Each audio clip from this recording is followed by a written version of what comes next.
গার্হস্থ্য বিজ্ঞান পরীক্ষা দিয়ে অনেকেই এখন একটা প্রশ্ন নিয়ে চিন্তায় আছো। আমার এমসিকিউ কম হয়েছে, সিকিউতে খুব বেশি লিখতে পারিনি, তাহলে কি আমি ফেল? ভিডিও শুরুতেই বলে দেই, উত্তরটা সবসময় হ্যাঁ নয়।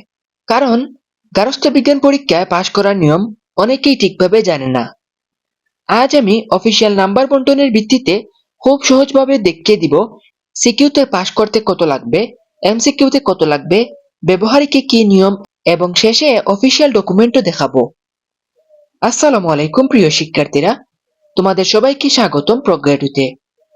চলো 1 মিনিটে পুরো বিষয়টা পরিষ্কার করে ফেলি। তোমাদের গার্হস্থ্য বিজ্ঞান পরীক্ষা মোট 200 নম্বরের। প্রথম পত্র হচ্ছে 100 নম্বর, দ্বিতীয় পত্র হচ্ছে 100 নম্বর। এখন প্রতিটি পত্রের নম্বর বন্টন দেখি।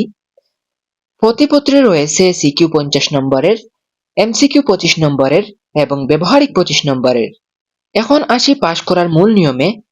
অনেকেই মনে করে প্রতি পত্রে আলাদা আলাদা ভাবে সিকিউতে বা এমসিকিউতে পাশ করতে হবে। আসলে বিষয়টা এমন নয়। সিকিউ এর ক্ষেত্রে দুই পত্রের নাম্বার একসাথে গণনা করা হয়। দুই পত্র মিলিয়ে সিকিউ মোট 100 নম্বরের, অর্থাৎ 50 + 50 মোট 100। এর মধ্যে কমপক্ষে 33 নম্বর পেলেই সিকিউ অংশে পাস। একইভাবে এমসিকিউ এর ক্ষেত্রে দুই পত্রের নাম্বার একসাথে ধরা হয়। দুই পত্রে মোট এমসিকিউ 50 নম্বরের, অর্থাৎ 25 + 25 = 50। এখানে কমপক্ষে 50টা এমসিকিউ এর মধ্যে 16টা এমসিকিউ হলেই এমসিকিউ অংশে পাশের শর্ত পূরণ হবে। এবার কথা বলি তোমাদের ব্যবহারিক পরীক্ষা নিয়ে। প্রতি পত্রে ব্যবহারিক 25 নম্বরের এবং দুই পত্র মিলিয়ে 50 নম্বরের ব্যবহারিক হয়, এবং প্রতি পত্রে কমপক্ষে 8 নম্বর পেতে হবে। আর একটি বিষয় অবশ্যই মনে রাখবে, ব্যবহারিক পরীক্ষায় উপস্থিত থাকা বাধ্যতামূলক।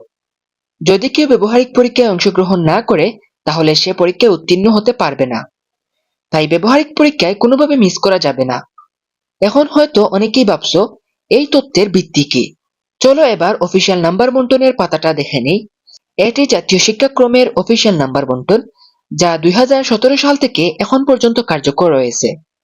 এখানে স্পষ্টভাবে উল্লেখ করা আছে সিকিউ প্লাস সিকিউ সমান 33 এবং এমসিকিউ প্লাস এমসিকিউ সমান 16। অর্থাৎ আমি যে পাশের নিয়মটি বললাম সেটি অফিসিয়াল নিয়ম, এবং এ নিয়ে বিভ্রান্ত হওয়ার কোনো কারণই নেই। সবশেষে একটা কথা বলবো, একটি পরীক্ষা খারাপ হলেও সবকিছু শেষ হয়ে যায় না। যদি কোনো অংশে প্রত্যাশা মতো নাম্বার নাও আসে, তাহলে বাকি অংশগুলোতে ভালো নাম্বার করার চেষ্টা করো। আত্মবিশ্বাস ধরে রাখো, নিয়মিত পড়াশোনা চালিয়ে যাও, ইনশাল্লাহ ভালো ফলাফল করা সম্ভব। ভিডিওটি যদি তোমার কাজে লাগে তাহলে একটি লাইক দিও, তোমার বন্ধুদের সাথে শেয়ার করো, যাতে তারাও সঠিক তথ্যটি জানতে পারে। আর এইচএসসি এর সর্বশেষ আপডেট, সাজেশন, সমাধান এবং গুরুত্বপূর্ণ সব তথ্য সবার আগে পেতে আমাদের চ্যানেলটিকে সাবস্ক্রাইব করে পাশে থাকা বেল আইকনটি অন করে রাখো। তো সবাই ভালো থাকো, সুস্থ থাকো। আল্লাহ হাফেজ সবাইকে।